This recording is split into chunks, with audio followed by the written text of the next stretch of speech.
Í þessu myndbandi ætlum við að skoða aðeins stjórnborð Inkscape forritsins og læra aðeins að flakka Inkscape. Þegar Inkscape ræst í fyrsta skipti þá birtir forritið venjulega allar stjórnstíkurnar umhverfis vinnuborðið. Vinnuborðið hvíti stóri flöturinn hérna á milli og inn á miðju vinnuborðinu svo blaðsíðan okkar hérna í þessu tilviki. Og allt í kringum vinnuborðið þar eru stjórnstíkurnar. Ef að einhverja af þessum stjórnstíkum vantar hjá ykkur þegar þið opnið Inkscape hjá ykkur, þá geta bara verið það hefur slökkt á þeim einhvern tímann á undan og það hægt að kveikja þeim aftur með því að fara í View, Show and Hide og hérna eru svo allar stíkurnar. Ef það ekki hakaði eitthvað að þessu þá detta þær út. Bara taka þær út ganni, toolboxið. Þá sjáum við að verkvarakassin okkar farin. Við kveikjum á honum aftur með því að fara inn í Show and Hide og haka við hann aftur.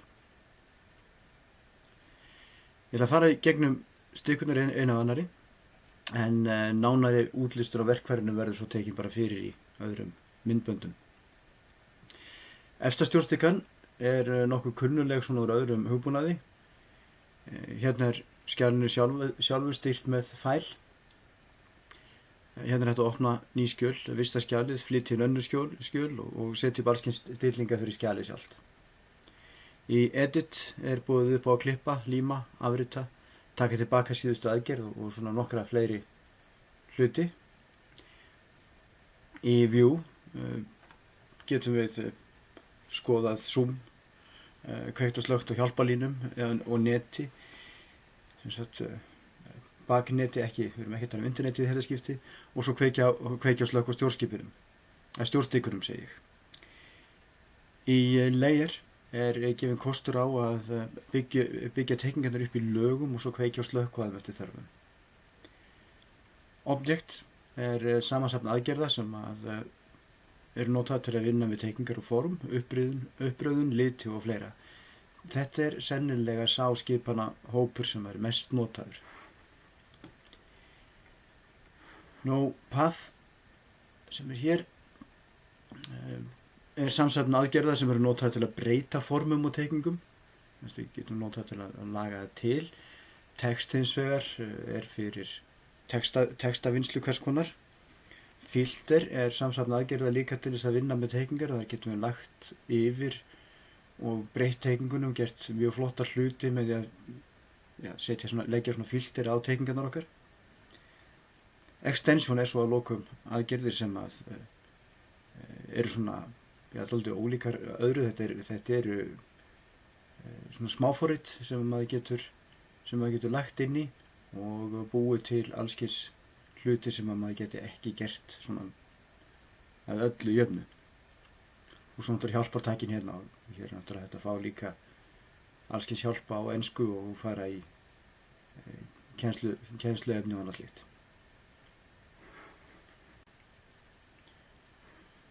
Næsta stjórnstíka á skjánum stíkan sem hér. Þetta stíka sem heitir Tools Control Bar. Við köllum hana verkfærastjórnir hérna. Og hún að hluta til með flýtileiðum sem við getum nýtt okkur til að vinna með form eða teikningar til að stilla staðsetningu og stærð hluta og þessi lína breytist eftir í hvaða verkfæri við erum með, þannig að hún breytir útlit og annað slíkt. Stjórnstíkan hérna hægra megin, fyrsta stjórnstíkan hérna hægra megin, ég ætlaði að segja vinstra megin. Stjórnstíkan vinstra megin á skjánum verkfærakassiðinn. Hér eru alls kyns verkfæri sem hægt að nota til að teikna, velja, skrifa og annað slíkt.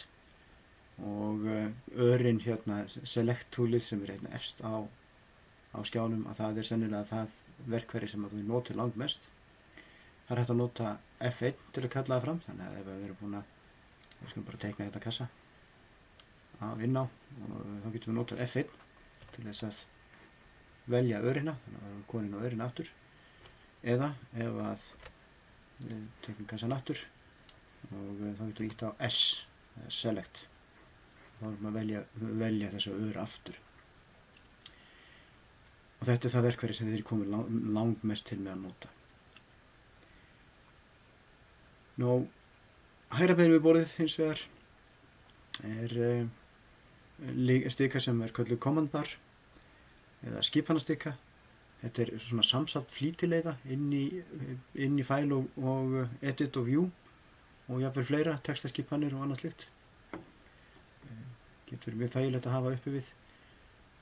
Lengst til hægri svo lína sem kölluð snap command bar og stýrir því hvernig punktar eða myndir læsast saman. Þetta tökum við sérstaklega fyrir þegar við fjallum punkta og línur. Undir vinnuborðinu er svo lína fyrir litafyllingu og teikningum. Þetta kölluð palettlínan og hérna á mjög einfaldan og fljótlegan hátt hægt að breyta litum í fyllingu mynda. Ferningun okkar hérna blár, við klikkum á rautt og þá hann rauður. Það hægt reyndar líka að lita útlínuna. Ef við skoðum hérna á statusbarnum hérna sem neðstur, ég ekki alveg farin að fjalla, þá sjáum við að fyllingin er rauð og það er engin lína, en ef ég held shift-takkanum inni og klikka svo á línu, að þá litar hann fyrir mig útlínu, eða setur hann fyrir mig útlínu á kassan og þá í þeim lit sem ég valdi.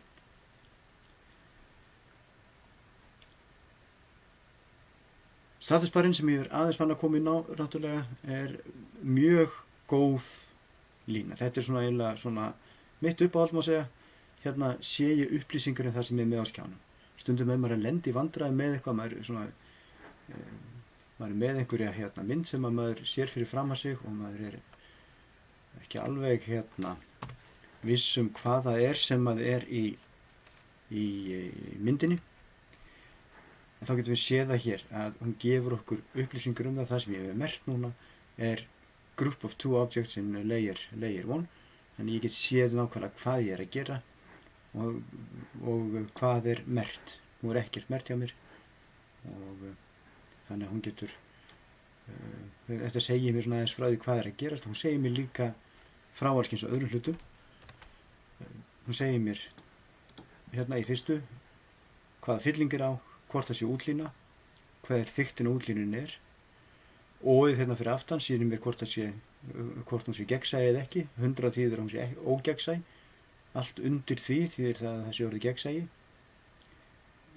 Hérna get ég læst lögunum hjá mér og kveikt og slökkt á þeim líka, ég vil ekki sjá þau. Þannig get ég valið hvaða lag ég að skoða á hverjum tíma og hvaða lag ég að teikna.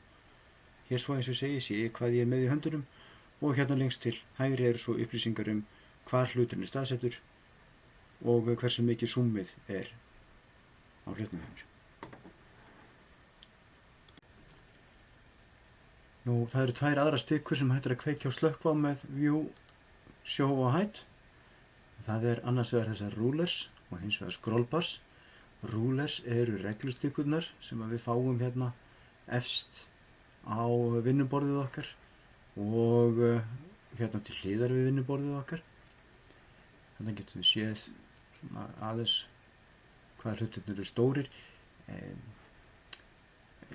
Ég nota þetta ekki mjög mikið, ég nota frekar aðra aðferðir til að færa hluti til og ákveða stærðir að þeim.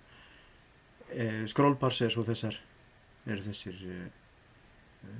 scrollbars hérna á hlið og undir, þar sem við getum svona rúllað myndinni fram og tilbaka. Ef við erum með góða mús þá þetta svo sem alveg óþarft. Þannig að í þeim tilfellum þar sem maður er með lítinn skjá og en góða mús þá getur maður bara hreinlega slökkt á þessu til að fá stærra vinnuborð. Þær stikur sem ég nota mest í þessari byrjendakennslu að það stikan sem hér. Það verkfærakassin okkar sem lengst til vinstri. Það verkfærastjórnunin, þar sem við stjórnum verkfærinu og hvað það á að gera. Og svo hérna niðri stöðustikan okkar, þar sem við getum séð nákvæmlega hvað að gerast, hvað við erum með merkt á myndinni og annað slíkt. Ég vona að þetta hafi verið til að hjálpa miklu meira Inkscape á heimasíðunni hjá mér og ef það eitthvað sem þið viljið kíkja á sérstaklega eða láta mig kíkja á sérstaklega endilega hafa samband. Gangi ykkur vel.